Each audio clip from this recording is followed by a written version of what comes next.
அஸ்ஸலாமு அலைக்கும். Hi all, welcome back to my channel. After a long கேப்புக்கு அப்புறம் கிட்டத்தட்ட 2 வருஷத்துக்கு மேலேயே ஆயிடுச்சு. ஸோ அகெயின் நான் வந்து வீடியோவோட வந்துட்டேன். ஐ ஆம் ஷுர் கண்டிப்பாக இனிமேல் கண்டினியூஸாக வீடியோ போடுறதுக்கு ட்ரை பண்ணுறேன். அண்ட் ப்ளீஸ் இப்போ தான் நீங்கள் என் சேனலில் ஃபர்ஸ்ட் டைமாக பார்க்குறீங்க அப்படின்னா மறக்காமல் சப்ஸ்கிரைப் பண்ணிக்கோங்க. சப்ஸ்கிரைப் பண்ணிப்பீங்கன்னு நம்புகிறேன். அண்ட் இப்போ வாங்க வீடியோக்குள்ளே போகலாம். இது ஃப்ரைடே எடுத்த விலாக். மார்னிங் டீ போட்ட வெசல்ஸை கையோட வாஷ் பண்ணி வச்சாச்சு. இன்றைக்கி பிரேக்ஃபாஸ்ட்டுக்கு வந்து வீட் தோசை தான் பண்ண போகிறேன்.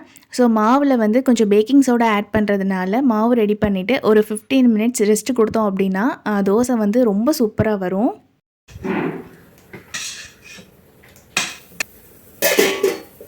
மாவு ரெடி பண்ணி வச்சாச்சு. இப்போ வந்து ஒரு ஸ்ட்ராங்காக டீ குடிச்சிட்டு வேலையை அப்படியே கண்டினியூ பண்ண வேண்டியதான்.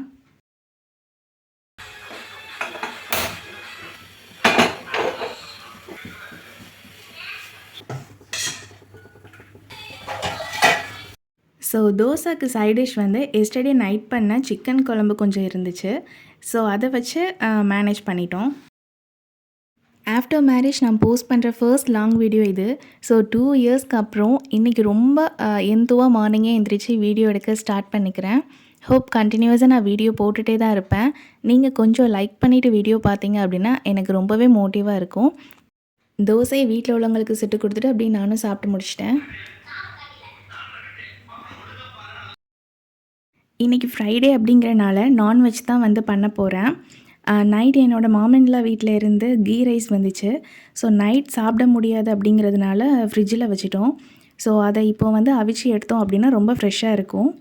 ரைஸ் வந்து ஃப்ரிட்ஜில் வச்சு சாப்பிடக்கூடாது தான். பட் சில டைம் வந்து இப்படி ஸ்பெஷலாக நைட் சாப்பாடு வரப்போ இப்படி தான் வந்து பண்ண வேண்டியதாக இருக்குது. அவிச்சு சாப்பிட்றதுனால டேஸ்ட்டுக்கெலாம் எந்த குறையும் இருக்காது. சிக்கனில் கொஞ்சம் ஈரல் போட்டு என்னோடய ஹஸ்பண்ட் வந்து வாங்கிட்டு வந்திருந்தாங்க.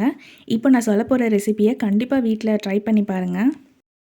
1/2 kg அளவுக்கு கறியும் ஒரு 200 கிராம்ஸ் அளவுக்கு ஈரலும் எடுத்திருக்கேன். ஸோ நல்லா க்ளீன் பண்ணிவிட்டு வீட்டில் அரைச்ச குழம்பு மிளகாத்தூள்லேருந்து ஒரு 2 டேபிள் ஸ்பூன் அளவுக்கு ஆட் பண்ணிக்கிறேன். அது கூடவே வந்து ஒரு 2 டீஸ்பூன் அளவுக்கு தயிர், ஒரு 2 டீஸ்பூன் அளவுக்கு இஞ்சி பூண்டு பேஸ்ட்டு, கொஞ்சமாக உப்பு சேர்த்து ஒரு 15 நிமிஷத்துக்கு மேரினேட் பண்ணி வச்சுக்கிட்டேன்.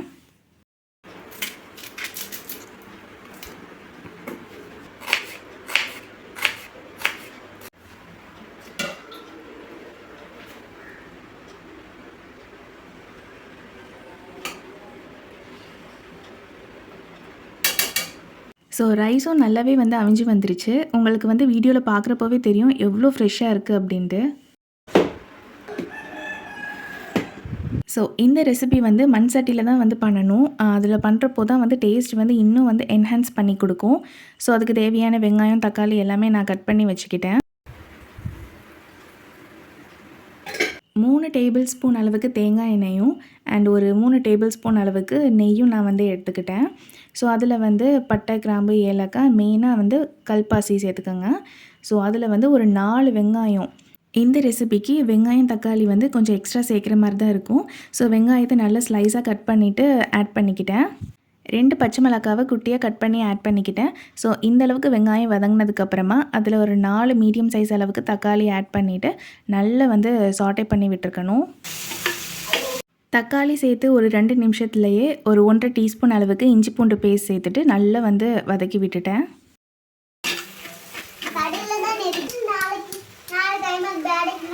இஞ்சி பூண்டோட பச்சை வாசனை போனதுக்கப்புறமா அதில் ஒரு டீஸ்பூன் அளவுக்கு காஷ்மீரி ரெட் சில்லி பவுடர், ஒரு 1/2 டீஸ்பூன் அளவுக்கு மஞ்சள் தூள் சேர்த்து நல்லா வதக்கி விட்டுக்கிட்டேன்.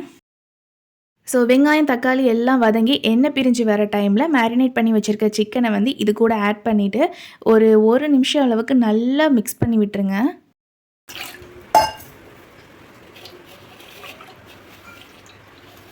மேரினேட் பண்ண பவுலில் கொஞ்சம் மசாலா இருந்ததுனால அதிலே நான் கொஞ்சமாக தண்ணி ஆட் பண்ணிவிட்டு நல்லா மிக்ஸ் பண்ணிவிட்டு இந்த கறி கூட ஆட் பண்ணிக்கிட்டேன்.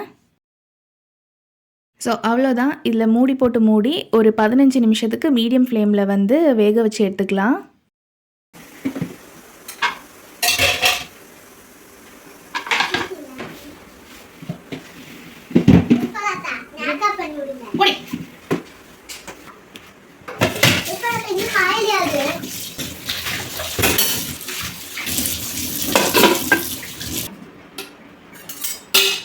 சிக்கன் நல்லா வெந்ததுக்கப்புறமா ஒரு 1/2 டீஸ்பூன் அளவுக்கு சீரகத்தூள் அண்ட் 1 டீஸ்பூன் அளவுக்கு பெப்பர் சேர்த்துக்கோங்க. ஒரு 1/2 டீஸ்பூன் அளவுக்கு கரம் மசாலா, அப்புறம் வந்து 1 டீஸ்பூன் அளவுக்கு கசூரி மேத்தியை நல்லா கையில் வச்சு க்ரஷ் பண்ணிவிட்டு ஆட் பண்ணிக்கோங்க. ஸோ இது வந்து என்னோடய ஓன் ரெசிபி. ஸோ இதுக்கு பேர் எதுவுமே இல்லை. என்னோடய ஹஸ்பண்டுக்கு வந்து இந்த ரெசிபி ரொம்ப பிடிக்கும். பார்க்குறதுக்கு லைட்டாக தண்ணியாக இருக்க மாதிரி தெரியும். பட் மண் சட்டியில் நம்ம பண்ணியிருக்கோம் அப்படிங்கிறதுனால எக்ஸஸ் வாட்டர் எல்லாத்தையுமே அது வந்து உறிஞ்சிக்கும். நம்ம சாப்பிட்ற டைமில் நல்லா செட் ஆகி வந்திருக்கும்.